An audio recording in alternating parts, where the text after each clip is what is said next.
Hello, everybody. Tuesday, February the 18th, 2020. That's today. What's happening today? Well, we all know what's happening today. People are dying. People are dying in China. People are dying all over the world. However, the rate may be low compared to many maladies. However, again, or as Tevius says, on the other hand,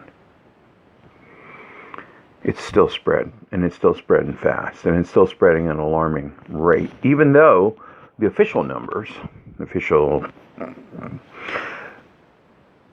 do seem to be, shall we say, slowing, although whenever, on the average, there's more cases every day than there were the day before. It's a little hard to call that slowing, but in an exponential rate, yes, it's curving a bit. But those are the official numbers. Those aren't the real numbers, and we all know that. And the officials are willing to admit that now. Interesting that the officials are also admitting that those are not real numbers. They can't be. We've discussed that. They cannot be real numbers. There's no way to count people that you don't even know exist. All they can do is say, how many people went to the hospital? How many people did we assume have this virus or confirmed probably have this virus? It's an alarming, staggering rate. Over 70,000 people have it or have had it. Some are considered cured now. Interesting what that might mean, but I'm certainly glad for them. I pray for all of them, and I count the cured as a significant blessing. The number that have passed away, approaching 2,000. Recorded. Remember we talked about recorded versus reported. If it's not recorded, it doesn't exist. At least not in the records. Okay, now that we got all that straightened out, what's happening? What's really happening? What happens to this thing? Why is it spreading so fast? Truth of the matter is, we don't know. Let me tell you what this thing is. It's a virus, all right? What is a virus? A virus is basically a protein surrounding a nucleic acid, RNA typically, which is able to replicate the protein and the RNA, therefore replicating itself. It's an extremely small molecule. I saw a comparison of the size of a COVID-19 virus compared to the size of a red blood cell. Now, considering that there's millions of red blood cells in every teaspoon of blood, or even less blood, but millions of them, there are some crazy number like 70 viruses lined up one next to each other would be about the length of one red blood cell. So these things are incredibly small, and considering that in volume, that's got to be a cube. That's a high number there, buddy. Thinking hundreds of thousandths of the size of a red blood cell. So they're pretty small. They're hard to detect. They can't be seen by microscope. They can only be seen by electron microscope, and that's really only kind of what we think it looks like. So these things are very small and can reproduce themselves very rapidly because all they do is go into the cell. They have to find a way in. Interesting how that occurs. Then they begin to use the cell, its host cell, as they will call it, to replicate itself, and to the point where it's a diseased cell, and it bursts because it has so many of these little viruses in it, and then they go scatter all over the place and begin the same process over and over and over again, which is how it spreads in the body. Then, of course, it tends to accumulate in mucus membranes, lungs, nose, eyes, such. And when you sneeze, you can spread it. You cough, you can spread it. You touch, you can spread it. Other means of spreading it? Possibly. Okay, that's the simple. That's a cold, that's the flu, that's anything from HIV to hepatitis to the mumps. It's the mumps. Measles for sure. Chicken pox and such. They all have a similar way. But the thing is, what makes each one different is that these viruses have to find their way into the cell. The cells have a protective membrane, which only allows things in that it recognizes. So the cell has to make itself recognizable. The virus. Gee. Remember the old church lady? Satan! Yeah, right. What's his mode of operation? Well, quite honestly, it's to mimic Christ. Yeah. You mimic that which is good so that that which is evil is not recognizable. Yes, that's in the Bible. Go look it up. I'll do it for you if you like. Not today, but I'll do it for you. All right, so it mimics some, what they call them receptors, cells that, or not cells, but locations, proteins, whatever you want to call them, sites on the outside of the cell that allow in things like nutrients, that allow waste products to exit, etc. It's how things live. You got to let some stuff in and you got to let some stuff out. That's really kind of what it does. That's life. Interesting. I think I just defined life. All right. These viruses have been around forever. Now, I want to explain something that's also biblical. A lot of biblical today. We're going there. You don't want to go there? Hang up. Push the button. If you want to go there, or you're curious, or you want to find out, or you want to know the truth, hang on and watch. All right. We're going to talk very briefly about evolution. It's a crock. Doesn't happen. Now, there are basically, in Rax's world, two types of evolution. There's macro and micro.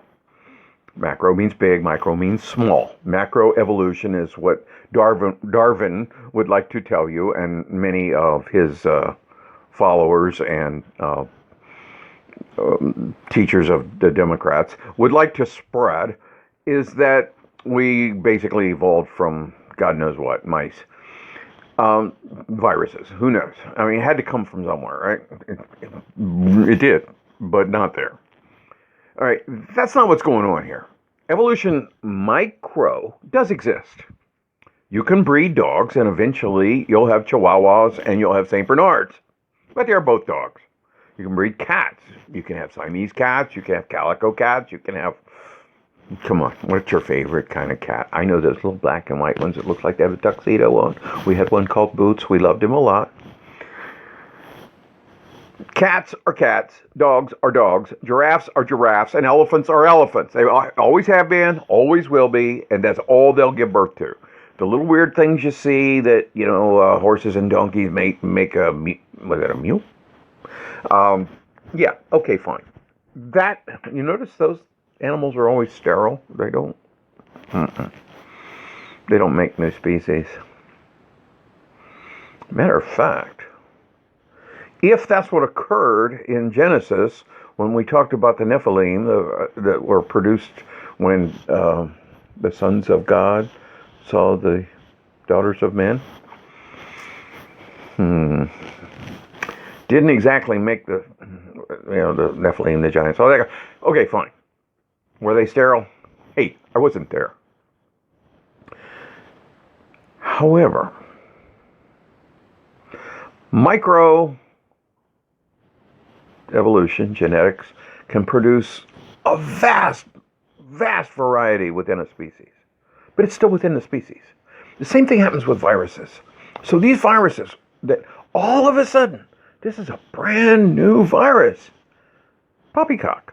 It's not a van new virus or a brand new virus. It's neither one of those. What it is a very old, very ancient strain of virus that's been around for a very, very long time. Most viruses, and by the way, the viruses are probably, I don't guess I can prove this, but I've heard through many good appreciable sources, that there are more virus species on Earth than there are all other species of everything combined. There's a lot of them.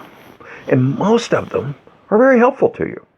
They're called bacteriophages. They actually kill bacteria that would otherwise be a problem, and thereby replenishing the carbon cycle and such, and go on and forth and forth and forth. But the fact of the matter is, these guys have a reproductive rate that's astounding. You know, people, you gotta be, I mean, you don't have to be 25 to have a kid, but there's probably some average. 25 years, that's one generation. 20 years, 30 years, 40 years, whatever you want to call it. It's years. These guys are like minutes. They're reproducing over and over and over again. Every reproduction is a potential for, you got it, mutations and selection within the strain. So therefore, these viruses that have been living in the guts of animals and dining on bacteria in the bottom of the ocean and wherever, since our dear Lord created us, all of us, all of these things were there for a purpose. That purpose over time, as sin entered the world, yes, I'm going there. As sin entered the world, things began to change. Small, slow at first, but inevitable to the destruction of man, to the destruction of all life, eventually. We're not there yet. But no matter where you were, at what time you were born, it's been going on, and it will continue to go on until the new earth is created. Again, I'm paraphrasing, the Bible. You want me to quote verse and chapter? I can do that. But right now I'm paraphrasing because I want to tell you things that you've kind of already heard. You know these things are true. You know in your heart that these things are true. But in order to pass grade school, you have to be able to, shall we say, repeat what the teacher told you. So, okay, fine. Not okay, fine, but still, that's just the way it is. All right, these bacteria have been micro-evolving for millennia, for thousands of years. And there are millions of different types. And every once in a while, one of these receptor sites that they are basically originally created, a task that they were originally created to do, begins to slightly change. Now, if you want to take that and call it, well, Rax, there you go, it's evolution. Yeah, it's called microevolution. Look it up. But nonetheless, if you keep feeding bacteria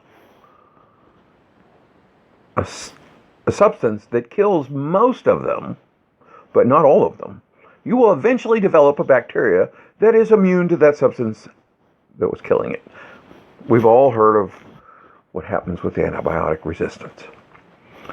Microevolution is what happens to accomplish that antibiotic resistance. Okay, a similar situation is occurring here. These little virus guys are chomping away at bacteria and other animals and species and things that they've gotten their way into or came from, whatever.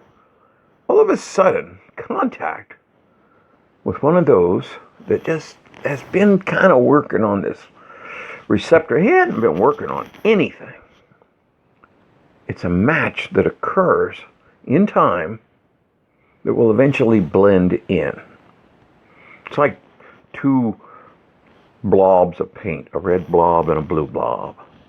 And they're sitting next to each other, and they slowly spread a little bit as they start to liquefy and spread out into each other, and they kind of start forming a purple layer there, and then they get through, and oh, we've created purple paint. Not quite. But you can get all sorts of varieties of purple paint. These viruses all of a sudden find a way in. Now, the fact that the first one found its way in, was able to replicate by the billions, and give it to the next guy and the next guy and so on and so forth. Newsflash. That's happening all over the world all the time on such a small scale. You don't see it, you don't know it. Because most of them die. Every once in a while, one of them makes it. And then they die. And another one makes it. And another one makes it. And some of them do what they call go into remission. I don't think that's the right word. Guys, look this up. What's the word for when a chickenpox virus gets into your, I believe it's your spinal column. I believe it's into the neurons, and it lays dormant for many years, and then all of a sudden, you have shingles. Now, you've all heard of this. It's no surprise. So these viruses can lay dormant. They can be infecting generations before they become the first serious illness. Did it occur in a wet market in China? In Wuhan? Well, some say, yeah. Did it occur in a weapons laboratory next to the wet market? I don't know about that one. I think we'd be all over that like white on Chinese rice. Ooh. Wuhan, Wonton, something like that. So, in a way, it doesn't matter. What matters is that it went from dormancy to it went viral. And there was probably a first patient, but that first patient probably was not the first patient. That was the first patient that was able to spread it. Probably didn't know he had it. Probably didn't do it on purpose. Probably happening somewhere else right now with the next plague that we don't even know about that will happen in years. I went back, I saw a couple of news reports. One was about 6 months ago, one was about a year ago. Both, one like NPR, I think was one of them, PBS one, I don't know. Documentary types. And these are like a year ago, 6 months ago. Nobody heard of COVID-19. At that point, it didn't even exist. Or at least they thought it didn't exist, or they didn't know that it existed, etc. But yet, in these news reports, they were talking about that geneticists and scientists and bacteriologists and such, their greatest fear was the next plague arising from a virus. And it was as if they were reading yesterday's news. Very, very eerie. I recommend you go look these things up and watch them. Every once in a while, somebody puts out a news report discussing what medical science is working on, and these two that I found just happen to be that type of thing, and they describe what's going on today like as if they were yesterday's news. Today's news. Interesting. And they even mentioned China. And they mentioned bats. And they mentioned... Well, you get the idea. Look it up. I'm not going to do it for you. I will if you ask, but I've already done it. It's there. I'm not making this stuff up. Some of my favorite people say, well, you can't make this stuff up. Well, guess what? I don't have to make this stuff up. It's true. Call it Rax Facts if you want. Next thing we want to talk about is cruise ships. And I realize that I'm already going big on this thing, but let's find out what's going on with a cruise ship. We talk about these numbers like R naught equals 1.2973 or, come on, no. R naught equals two numbers divided by each other that you happen to have today. Handy to know, but we really won't know what it is until it's over and we count the dead. And you still won't know because you don't really know how many people had mild cases and they weren't recorded. They weren't reported.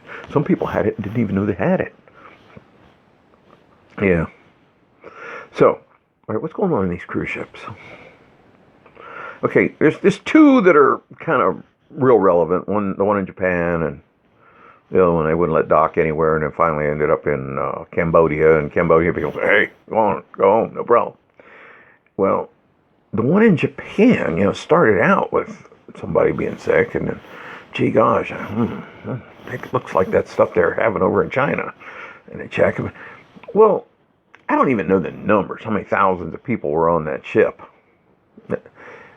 But all of a sudden, one had it, then two, then 5, then 10, then 20, then 100. It's baking a lot faster in that ship than it is in the general population, and that ought to give us a clue. All right, we have Rax Facts, we have Rax Tracks. We talked about what used to happen, we talked about what's happening now. Let's talk about what's about to happen. Rax reveals. Proximity. What's the warning? The one universal warning. Oh, wash your hands. Don't touch your face. Sorry about that. Don't do these things. And you won't get it. Well, or you'll lessen your chance of getting it. Because we don't know how long it lives in the air. And that's the thing nobody knows right now. Each virus is different, and you don't know until you're well into this, like years into it. Not today. Hopefully we'll have a vaccine sooner than they say. They're saying 18 months now. God help us all. If we make it through another winter, we'll be lucky. I believe that the slowing down is going to come from warm weather, just like any other virus. That's my belief. That doesn't have anything to do with Rax Facts. What that has to do with is that's what happens to a lot of the viruses that we're aware of. Come on, we're aware of what, a dozen? And the medical official, they're aware of a lot more of them. Okay, that's what they do. When you get a summer cold, you call it a summer cold because you usually don't get one then.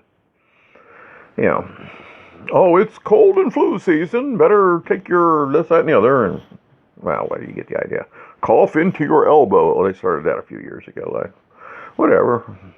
I can cough into my elbow if I have to. It may help. I'm willing. That's fine.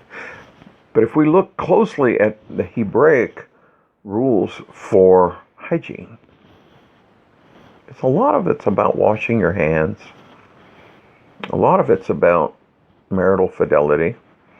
A lot of it is about which animals you contact and touch, and what being unclean and not being in contact with people when you are unclean. This stuff was written thousands of years ago, people. Wake up. Wake up to the Lord that's calling you. He wrote it. It's his book. Yes, men wrote it. They compiled it, if you will. But don't start talking about the Bible's not true, or the Bible's this, or the Bible's that, if you haven't read the whole thing. You can read it and then come back and talk to me. I've read it, and I can tell you it's true. Period. You can take my word for it, or you can go prove it on your own. Quite honestly, I prefer you go prove it on your own. Why? Because God's word will heal you. Because what you're going to find is whether you get this virus or not, you're going to die. The one thing about living is it's fatal. We're all going to go. Some are going to go by this virus. Some are going to fall out of a tree. Others are going to get hit by a train. And some will die of natural causes. Doesn't matter. You're going to die. You're going to die. You're going to die or you're going to get raptured. Now, we can talk about that one, too. I don't know about how many or when. And neither do you, nor does anybody else. So I guess we don't have to talk about that today. But go read the Bible. You'll find out yourself. Pretty interesting stuff when you figure out just how much of it is not only true, but easily provable. Both by archaeology and by modern science. Go for it. Please go for it. Allow me to check my notes here. We've talked about the 70,000. We've talked about the 2,000. We talked about the cruise ships. Now, what's happening in these cruise ships? They're close quarters. They're breathing the same air. They're delivering food back and forth to each other. They're all in constant contact with each other. The R0 within a cruise ship is extremely high, much higher than the R0 in a rural community halfway up Mount Everest. However, when they get it, they just might all disappear because they won't be there next time you go visit. But proximity has a lot to do with it, and that's what's happening in these cruise ships. We need to get them off of those cruise ships. Now, the fact of the matter is that's potentially dangerous too. Flying them all over the world and spreading it around. Yep, take some precautions, people, because it's coming to a neighborhood near you. I believe it's already at a neighborhood near you. We just haven't seen the evidence yet, because these exponential growth rates are, if you're inclined, it could be scary. Yeah, it could be scary. However, I think not. Therefore, I must not be. Descartes. So therefore, what spreads faster? This virus? Or the fear of it? Actually, you don't even know that, because the virus may have been around you long before the fear of its existence even existed, and you don't know that. So, hard question to answer. It's a very hard question to answer. But I'm going to leave that up to you to decide. Read your Bible. Get to know your Lord and your Savior. Ask Him to forgive you, because He's already done everything that needs to be done. It's done. It was done once. It's done. It's over. It was for you. You know it was for you. I don't even have to tell you that, but I will remind you, and I will extend the invitation, because that's all I can do. God loves you.